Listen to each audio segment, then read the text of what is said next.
So even though the individual has lost his individuality,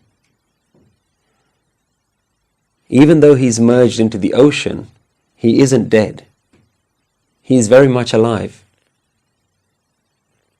What is dead is his ego. Gurbani uses a very specific term for people at this state, and they call it JEEVAT MARAI, one who is alive and dead at the same time.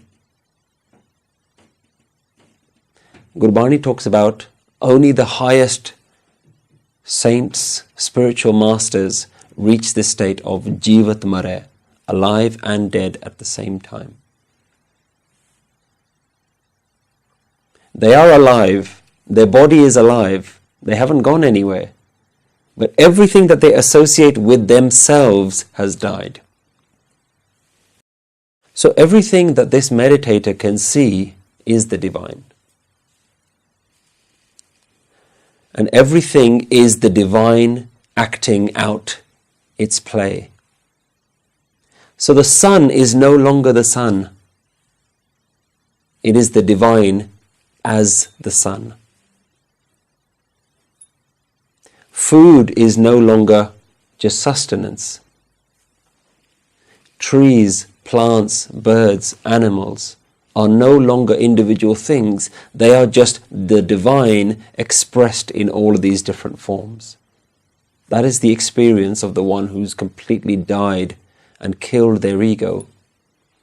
Everything that they see is the one. So the sun is no longer the sun. It is the oneness acting as heat and light. The earth is no longer earth. It is the oneness acting as creating, a creator of life. The animals and people are no longer individual beings. They are the oneness walking and breathing, alive.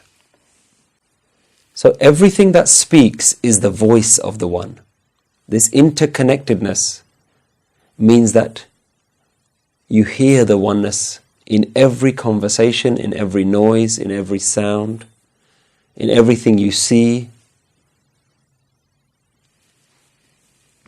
And everything is speaking Nam. The oneness speaks its own name all the time, because everything that you see reminds you of that oneness. So Nam is now no longer restricted to mantra. Mantra is the tool that keeps your awareness. But once that ego has broken, everything is Nam.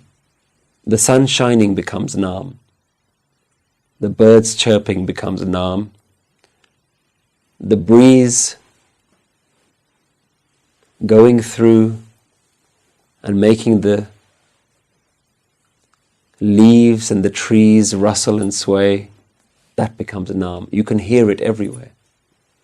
And if that is the experience, then that is what Guru Nanak Dev Ji says is Antanasifti. There is no end to this praise. It keeps going on. It's now no longer talking about description of the one. We're not describing the one, but the experience of hearing the Naam of one continues all the time. Antanasifti. So that repeating of Naam going on throughout the universe is endless. Antanasifti Gehanana Ant. There is no end to praise, and everything reminds you of that praise. Everything is praising. Gehanana Ant. The one saying this praise is now no longer meditators. Remember, Guru Nanak Dev Ji early talked about all the different types of creation, the ones that were meditating, asank jap, asank pao, asank puja, asank taptao. This is talking about people who are trying to meditate. Guruji says those people are meditating, those are countless. But now there is no limit to the ones who are saying Naam. Naam is just coming out of everywhere. Every sound, every movement, everything is saying Naam. So how can anyone say that there is an end to praise? praise is just continuously happening. Ant na karana, den na ant.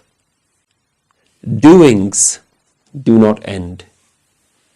Givings do not end. Karana means that which is happening. Den is that which is being given or received. So everything that is happening is the happening of the One. This is that Karta Purkh, that being that is doing everything, creating everything, doing everything. We struggle to see that. We struggle to see that behind everything that is happening is the oneness that's doing it. We only see things from a very superficial layer. Things that are in our favor, we like them. Things that are taking something away from us, we dislike them. Because we see the individuals doing them, we don't see the one who is behind it all. And the oneness continues to give, but it's giving to itself. There is now no longer this giver and receiver. That duality has been broken. There is no denwala, the provider, and the receiver. And if we look carefully at the universe, this is how it works. The sun is feeding the plants. The plants are feeding the animals. When the plants and the animals die, they're feeding the earth. That creates new plants. Everything is a circle. Everything is a cycle. Life moves in rotations. The same thing is happening on the micro level. Atoms, cells, constantly gaining from each other, giving to each other. The same thing is happening on the macro level, with our universes, our galaxies, our stars. One star is destroyed, it explodes and gives birth to new stars, new planets, new galaxies. So when we can see that it's the oneness just playing with itself, then we understand that it is giving and receiving to itself. So where is the question of limits? Where is the question of limiting the universe, that oneness? This process continues, it's endless. Ant na vekhan, sunan na ant. No end in seeing, and hearing does not end.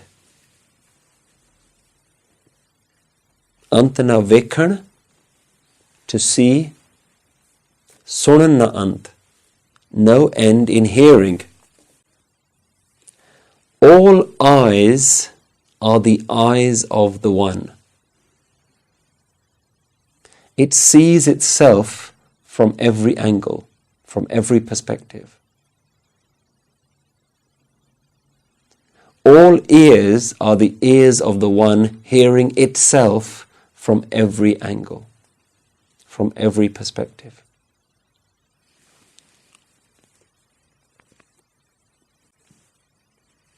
Let's think about our own spiritual journey.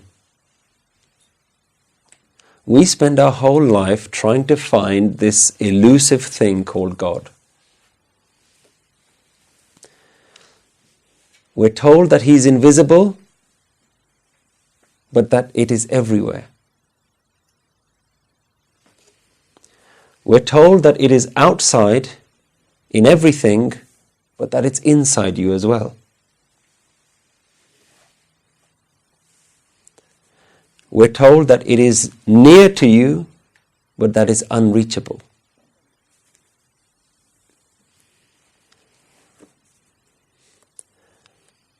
So doesn't it seem that every spiritual text is talking in riddles? And because we have this confusion, we don't know where to look. We don't know where to start. And the skeptics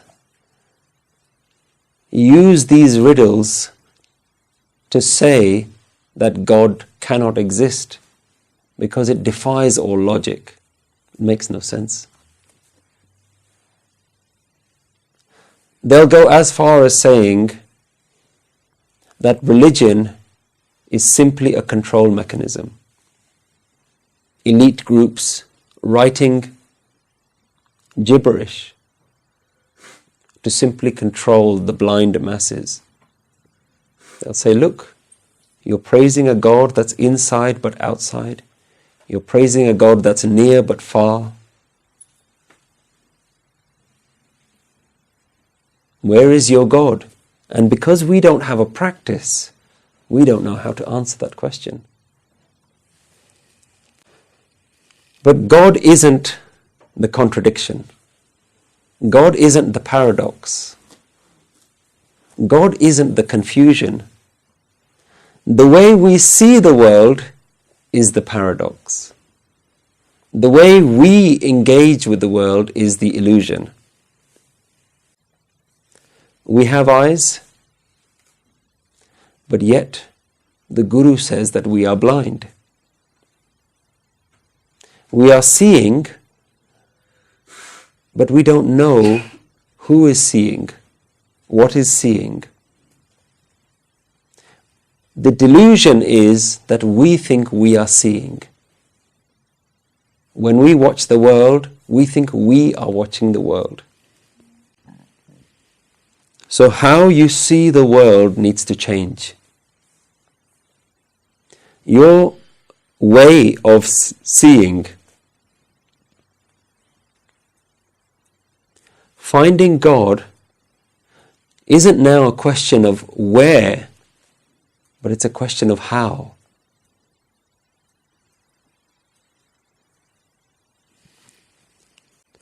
So how you see the world has to change.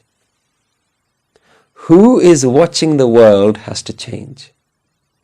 The very vision that you use to see the world, you create an identity with it. You say, I am watching. I am observing the world.